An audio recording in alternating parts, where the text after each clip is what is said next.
Alright guys, magandang buhay.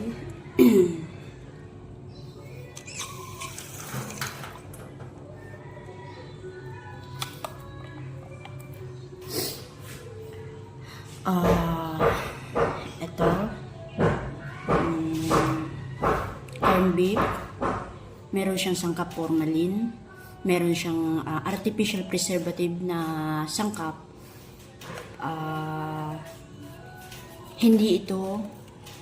Hindi ito masustansya sa katawan ng mga tao, kundi nagbibigay ng disease sa katawan nating mamamayan. Meron din siyang pampalasa na preservative. Pampalasa at preservative.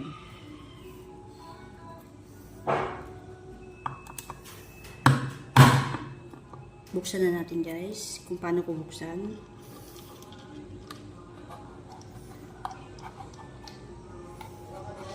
Alright, buksan natin. Medyo nahirapan ako sa pag-awa kasi madulas yung kamay ko.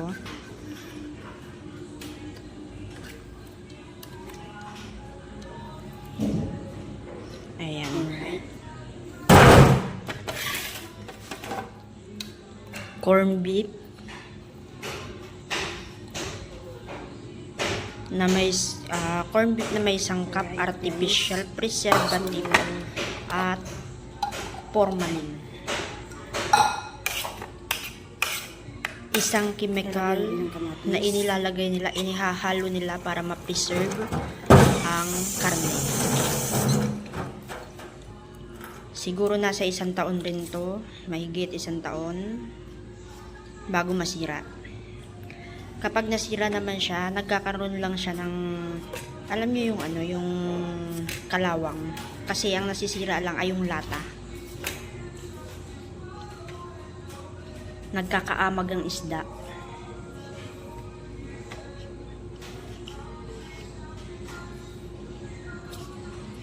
Kapag yung mga sobra na yung pagkaka-preserve nila, yung lata na ang nasisira.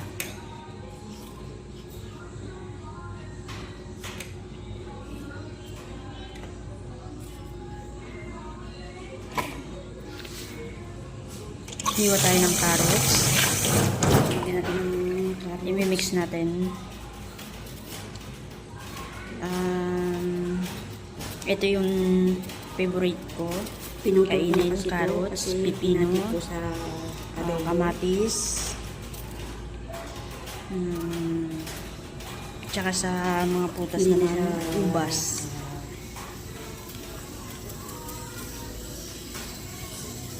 Ayan. Hindi na siya fresh kasi nilagay ko na sa inihalo ko na dito sa corn beef.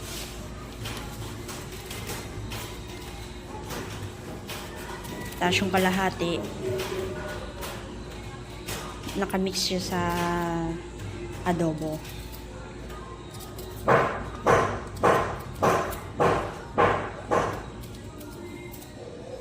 Alright. Medyo matalim-talim yung kutsilyo. Kaya nag-iingat ako. Baka masugatan ako.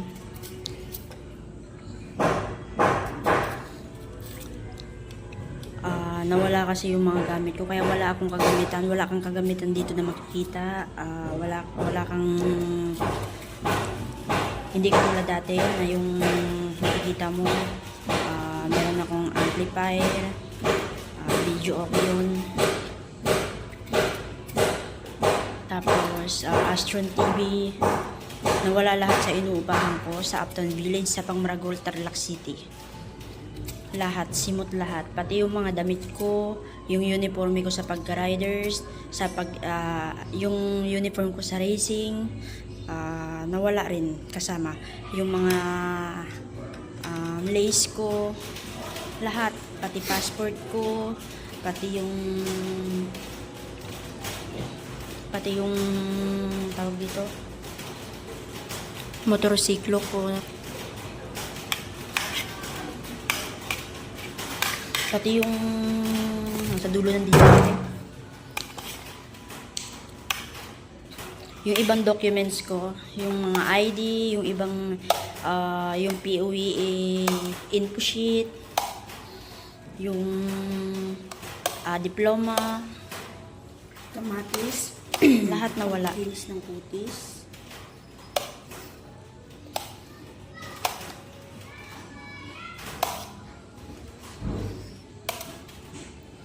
Alright, i-mix na natin yan.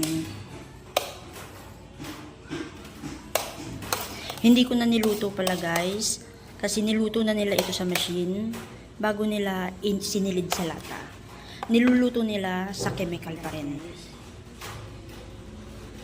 May sangkap chemical pa rin ang pinaglutuan nila ito.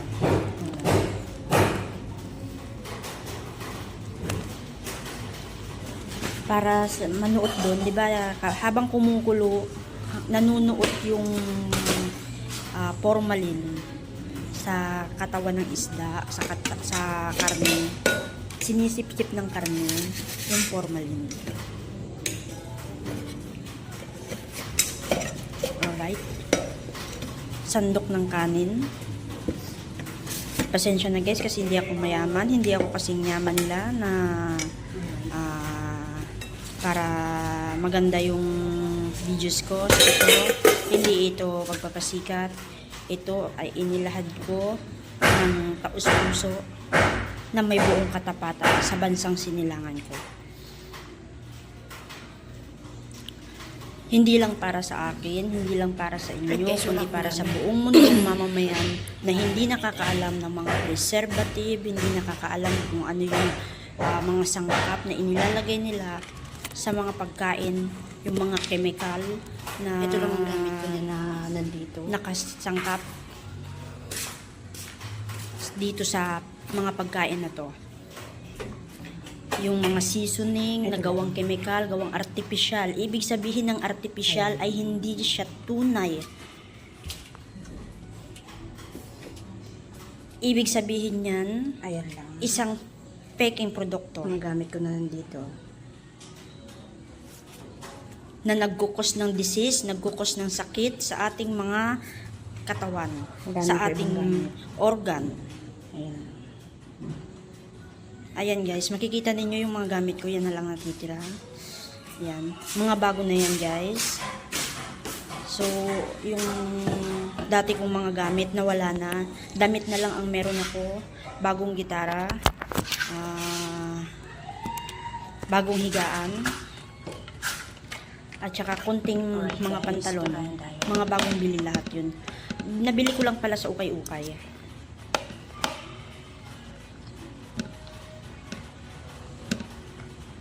Ayan, kain tayo guys. Hindi ko nga pala naubos ito. Naka-voice record lang ako dito kasi kumakain ako. Hindi ako sanay magsalita sa social media. Pero nilakasan ko yung loob ko magsalita dahil hindi ko kaya kimkimin sa sarili ko ang alam ko na ikakasira ng organ nating mamamayan. Hindi ko kayang kimkimin, hindi ko kayang sarilihin yung nalalaman ko. Mabigat po sa dibdib na alam mo yung kapwa mo na nagkakasakit, na alam mo na tawag dito, alam mo yung impormasyon pero nahihirapan ka magdesisyon kung dapat ba na ilantad mo, dapat ba na ganyan. Sumagi sa isip ko yun na wag ako magsalita, manahimik ako, pero hindi ko kaya. Hindi ko kaya sa sarili ko, sarilinin yung mga nalalaman ko. Sarilinin kung ano yung natuklasan ko. Kasi hindi lang para sa akin, hindi lang para sa anak ko, kundi para sa mamamayang mga tao, yung mga hindi alam ang mga produktong may sangkap chemical, may sangkap preservative, artificial preservative na nagkukos ng mga diseases sa katawan natin. National Bureau of Investigation, Philippine National Police, Malacanang, Bongbong Marcos, presidente ka. naway bigyan ninyo ng aksyon itong videos na to, itong voice record ko dito, kasi hindi ako nagbibiro at hindi ako nagsisinungaling. Katotohanan, lahat ng binigkas ko sa formalin, sa artificial preservative, at sa mga sangkap chemical. Magpaka-presidente ka sa mamamayan. Naghihintay kaming lahat kung paano ninyo kami tulungan dito sa sitwasyon na to, na alam ninyong pumapatay ng organ ng mamamayan.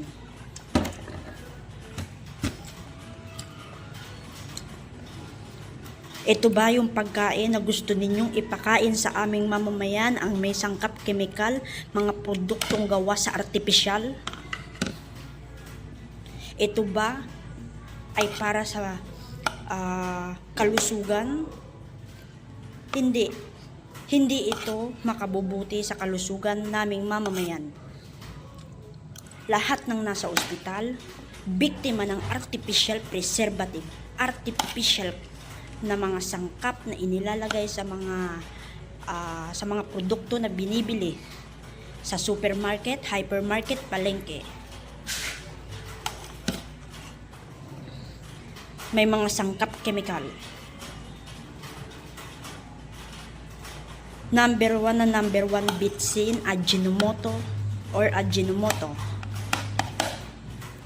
Uulitin ko, ang Ajinomoto ay bitsin dito sa Pilipinas. Kung tawagin bitsin. Sa ibang bansa, Ajinomoto, ewan ko sa kanila kung anong tawag nila dyan. May kanya-kanya silang tawag. So wala na ako dun pakialam. Ang pakialam ko dito, yung mga sangkap preservative chemicals at yung mga artificial na sangkap.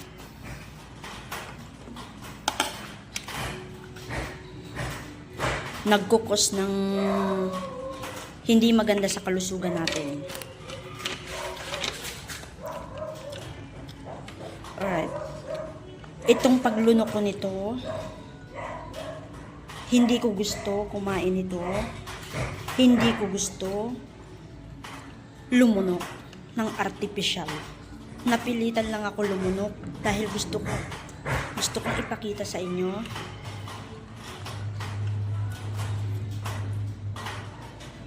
hindi ko ito kinakain. Ayaw kong kumain yan. Kahit doon sa tinirahan ko, magtanong kayo doon kung ano yung mga binibili ko doon. Wala ako ibang kinain. Carrots, pipino, mga gulay lang. Nang maisipan ko na imbestigahan ng katawan ko, imbestigahan ng tawag dito, suriin yung mga chemical na sangkap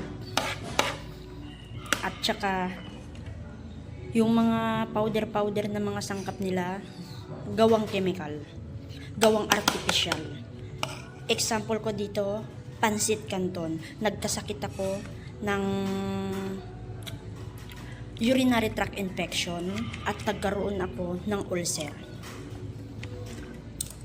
Kumain lang ako ng Pansit Canton. Kumain ako ng uminom ako ng soft drinks. Wala ako dati ng sakit. Nung gulay lang ang kinakain ko. Malimit lang ako dun kumain ng mga gulay-gulay nung nasa probinsya pa kami. Nasa Camarines Norte.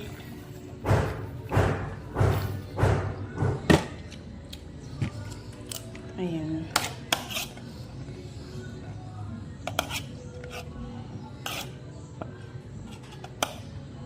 Hindi ko nga pala naubos yan. Kasi hindi ko kinaya kainin.